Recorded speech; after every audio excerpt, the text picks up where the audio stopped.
Hi, hello, welcome to Max Summa channel to CBSE Mathematics Probability ல exercise 13.3 ல last 2 sum பார்க்க போறோம்.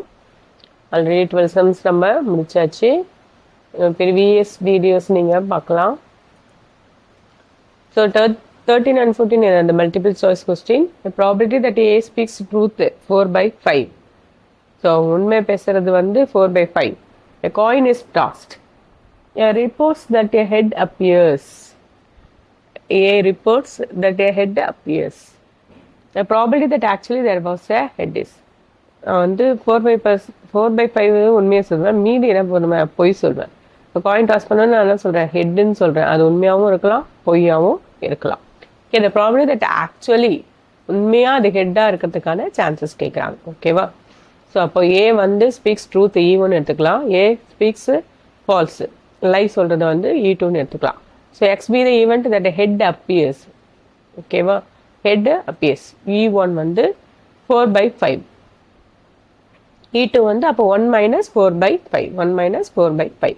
If a coin is tossed, then it may be result in head or tail. அப்போ உங்களுக்கு possibility என்னது 1/2 தான். நான் உண்மை சொன்னாலும் பொய் சொன்னாலும் சான்சஸ் என்னது 1/2 தான். ஹெட்டாக இருந்தாலும் 1/2 தான், டெய்லாக இருந்தாலும் என்னது 1/2 தான்.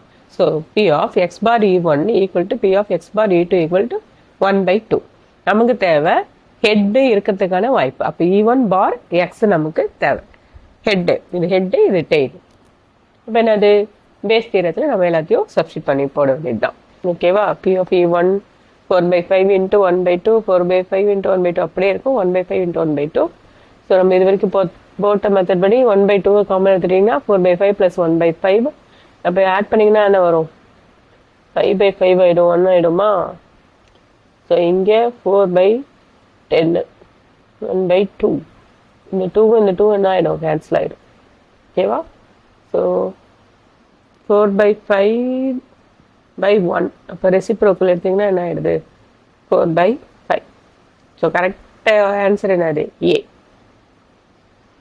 ஓகேவா? ஈஸியாக. அடுத்து 14th பார்க்கலாம்.